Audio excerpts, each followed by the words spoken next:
படிச்சு படிச்சு சொன்னேனேடா கண்டிஷன்ஸை ஃபாலோ பண்ணுங்கடான்னு கேட்டீங்களா? ஹாய் ஃப்ரெண்ட்ஸ், நான் உங்கள் ஃபிலிம் தெரபிஸ்ட். நம்ம இன்னைக்கு என்ன படத்தை பற்றி பார்க்க போகிறோம்னா, இந்த படத்தோட கதையை பற்றி பார்த்தோம்னா, ஒரு 2 குடும்பம் இருக்காங்க பக்கத்து வீட்டில். 2 பேருக்குமே சுத்தமாக ஆகாது. ஸோ ஒருத்தர் வீட்டில் வந்து அவரோட பொண்ணுக்கு கல்யாணம். நான் தான் கல்யாணம் மாப்பிள்ளைய மணமேடையில் ஏற்றுற வரைக்கும் எல்லாம் என் பொறுப்பு தான்.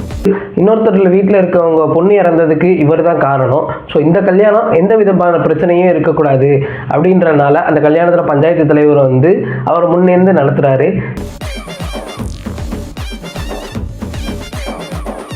பிரச்சனை பண்ணிடுவாங்க அப்படின்னு நினைக்கிற குடும்பத்தில் ஒரு டெத்து விழுந்துருது.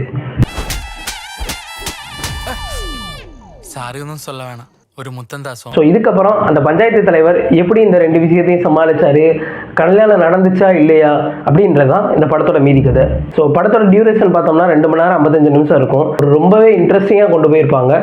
ஒரு இடத்துல கூட நமக்கு லேக் தெரியாது. படத்தில் காமெடியுமே நல்லா ஒர்க் அவுட் ஆயிருக்கு.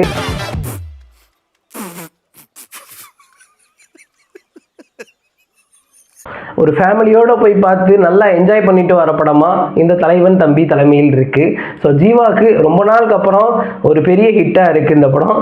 ஸோ இந்த படத்துக்கு நான் போகலாமா வேணாமா அப்படின்னு நீங்கள் கேட்டிங்கன்னா, உங்கள் ஃப்ரெண்ட்ஸோடையோ ஃபேமிலியோடையோ நல்லா என்ஜாய் பண்ணிட்டு ஒரு படத்தை பார்க்கணும் அப்படின்னு நினச்சிங்கன்னா இந்த தலைவன் தம்பி தலைமையில் படத்துக்கு போகலாம். இந்த படத்துக்கு என்னோட ரேட்டிங் பார்த்தீங்கன்னா 5க்கு 4 தரலாம். நிறைய ஃபிலிம் அப்டேட்ஸ் பற்றி தெரிஞ்சுக்க என் சேனலை சப்ஸ்கிரைப் பண்ணுங்கள். Tata bye bye.